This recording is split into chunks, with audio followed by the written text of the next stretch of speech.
অসহায় মানুষের পাশে থাকার সুখ।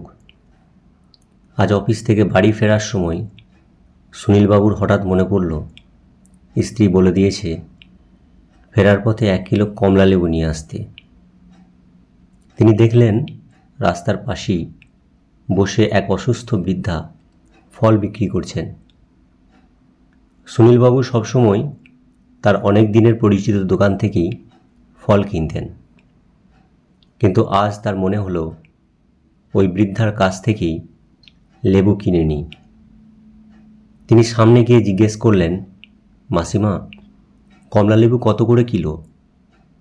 বৃদ্ধা বললেন, বাবু 70 টাকা কিলো।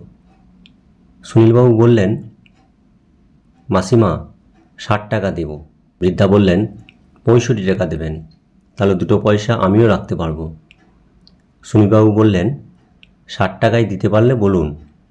বৃদ্ধা ঘাড় নাড়িয়ে বুঝিয়ে দিলেন তিনি দিতে পারবেন না।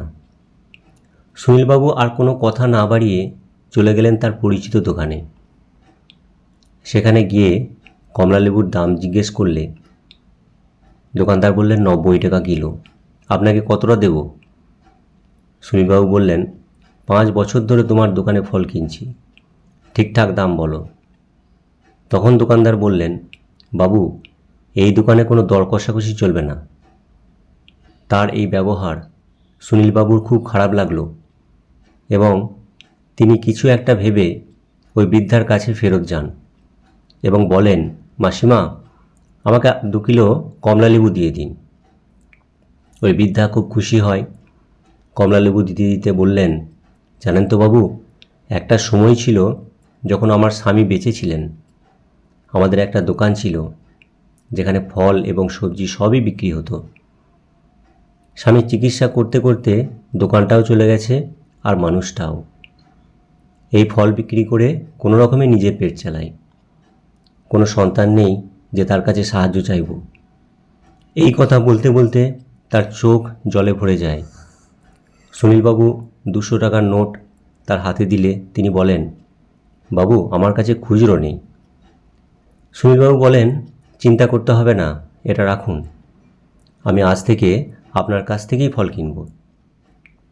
আমি কাল আপনাকে 2000 টাকা দেব। আপনি এর সাথে অন্যান্য ফল এনে বিক্রি করুন। আমি ফল কিনে টাকা কাটিয়ে নেব। এই বলে সুনীলবাবু বাড়ির উদ্দেশ্যে রওনা দেন।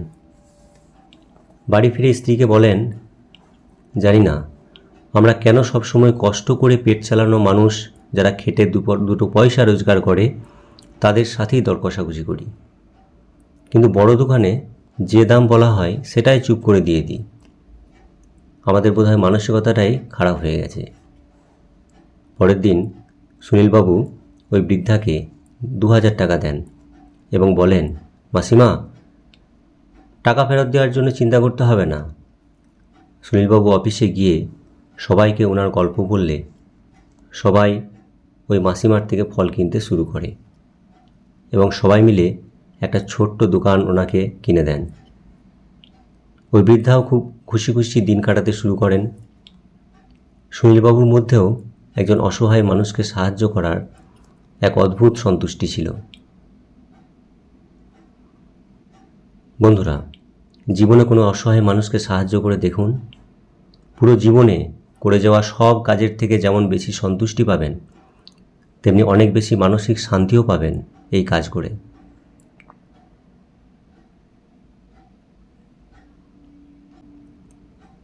আপনাদের কি মতামত অবশ্যই কমেন্ট বক্সে কমেন্ট করে জানাবেন।